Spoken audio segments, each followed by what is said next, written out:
begin by going to the floor face down. We'll engage the transverse abdominal muscle by bringing the belly button in and tailbone down. Okay, we're going to be lifting the right arm and left leg and opposite sides 4 times. 10 seconds on, 5 seconds off. As you take a deep breath, make sure that you draw your belly button in to create tension on the lower back muscles and also engaging your sacrum, your tailbone down towards the floor. That will secure and stabilize the pelvic section of your body.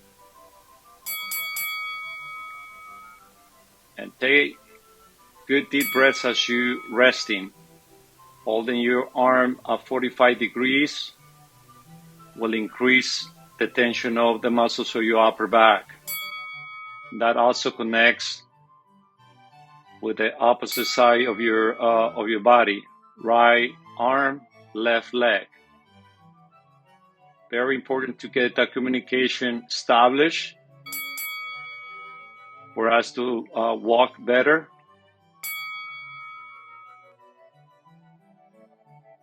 Working with the breath.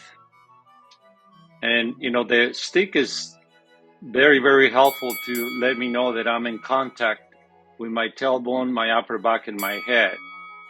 Now I'm raising my leg, a couple of inches high. As we get fatigued, we have a tendency to lift a little higher to start addressing and, getting more support from the muscles, the bigger muscles of the back, instead of working with the deeper muscles that stabilizes the spine.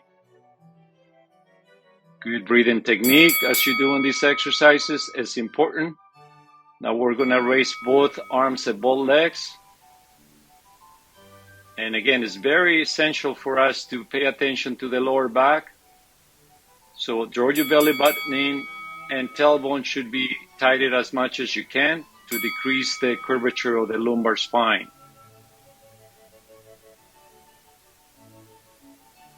Okay, holding the position is important. Take a deep breath, bring your belly button in, and that will continue to increase the strength of your transverse abdominal muscle as you continue doing these exercises. You are addressing the extensors of your back that very often we forget to use them.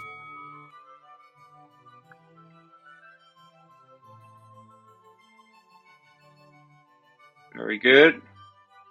You're doing really, really well. One more rep, and then you'll be done with this series of the extensors of your back. You did an awesome work. Continue practicing this program. The front of your body, the flexors of your body.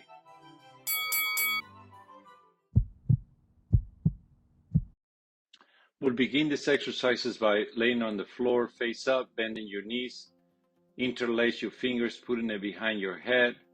Inhale, arching your lower back muscles. Very important to do that as we do this exercise. Visualize moving one vertebrae at a time. We're looking for decompressing your spine as we flexing the front of your body. The opposite of what we did on the last video. On the last video, we extend your body. We were stretching your stomach, if you will. Now we're doing the opposite. Now on the second exercise, we're going to drop your feet as close as you can to the floor. And also we'll activate our feet by pumping them up towards the ceiling as you move your feet and knees up. This is important to connect the lower part of your body as you're doing these flexion exercises.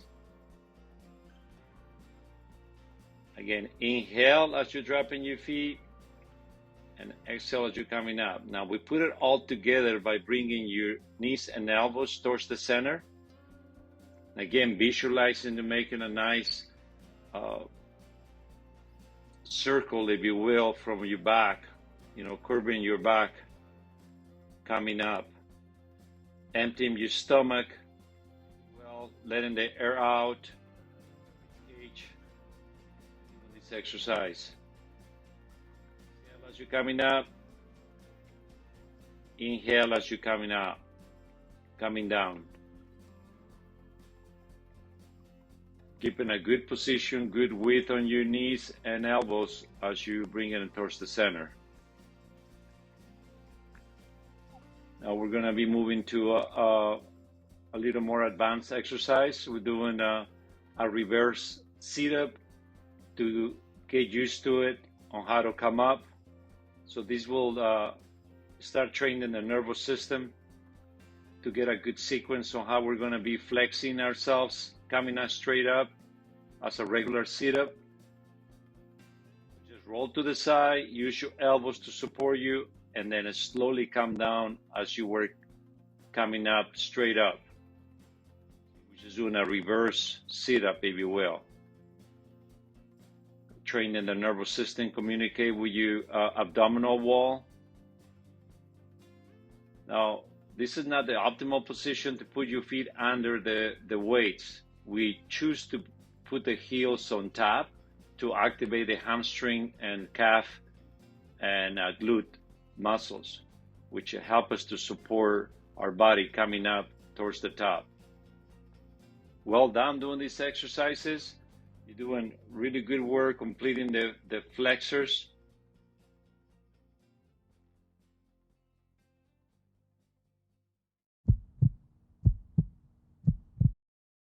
So we'll begin the side flexion exercise by laying on your right side over your right arm. So we'll lift the head with the force of our hand. Okay. Inhale as you lift your head and feel the contraction between your rib cage and your pelvis. You are targeting this area that not often gets to be used. As we move the leg up, making sure that you initiate the motion with the side of your foot. Move your ankle towards the ceiling. And we'll put it all together by simultaneously lifting your foot and your head at the same time.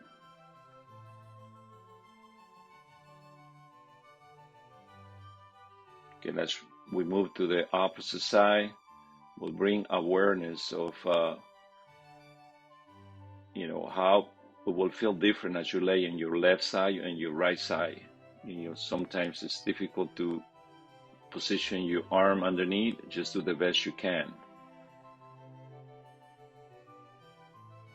It's a very important exercise to connect the rib cage, the side of the rib cage and the pelvis.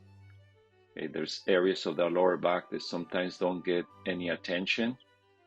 So this will hydrate the disc. It will bring awareness on the side muscles of your core, and it will increase the balance and equilibrium. It will bring a lot of awareness of how to utilize those muscles as we stand and walk.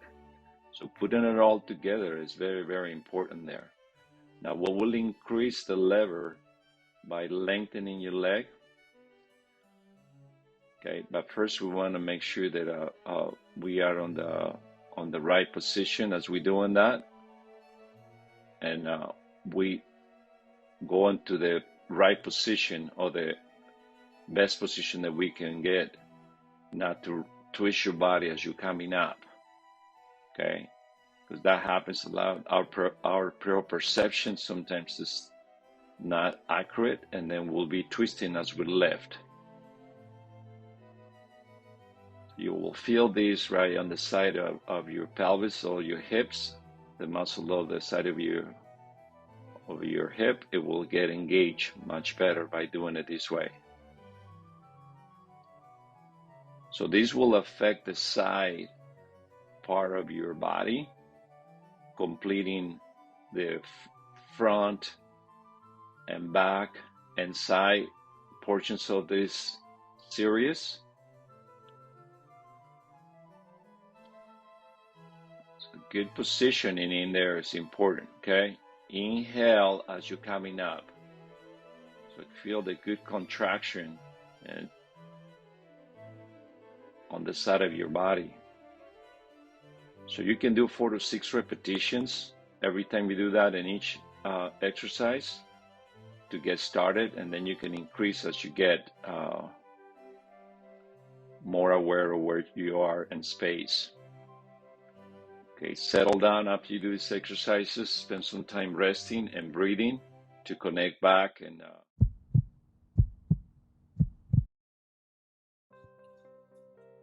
we'll begin this exercise by going to the floor, position your body face up, bend both knees, gently put your right hand underneath your head, left hand over the left knee, and then proceed to move your elbow, to bring your elbow towards your left knee.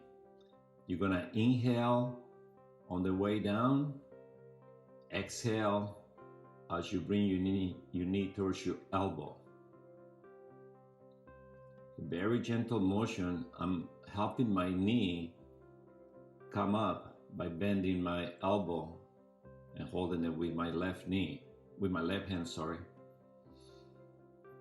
Okay, so gently switch and we'll repeat the same motion. Now we're gonna bring the left elbow towards the right knee. Okay, very, very easy for us to perform this exercise. You're gonna feel the side of your rib cage getting engaged. This exercise is very, very important for securing the rotation motion, so your lumbar spine especially. Position the yoga block, or you can use a towel. So proceed to interlace your fingers, put them behind your head. And as you rotate your knees towards your left side, you're gonna pick up your head straight up. So bending the elbows sometimes it seems to be helpful for some people, so welcome to do that. And again, it's a delicate holding of the head and picking up your head by yourself. Okay, it's a combination of you just guiding your head as you're coming up. Okay, and you're gonna notice again, one side is easier to execute, as right now, I'm a lot tighter on this side than the opposite that I was doing before. Very important exercise for any rotational sports that you may be practicing. So now we're gonna proceed to lift the knees, and now you're gonna rotate your lower body, keeping your rib cage in position. Okay. Feel how you roll your hips, how they contact in the ground. It's important for you to sense that. If you play golf, if you play tennis, if you any other sport that you may be playing, this will be very helpful. But most important, this is important for us to master for our daily lives, activities. Okay. Sessions and completing the core conditioning program, now you have access to all the videos to continue conditioning your core and prevent injuries. Have a good time practicing these exercises. You can exercise every other day and create a good consistency to protect your spine. We'll see you in the next video.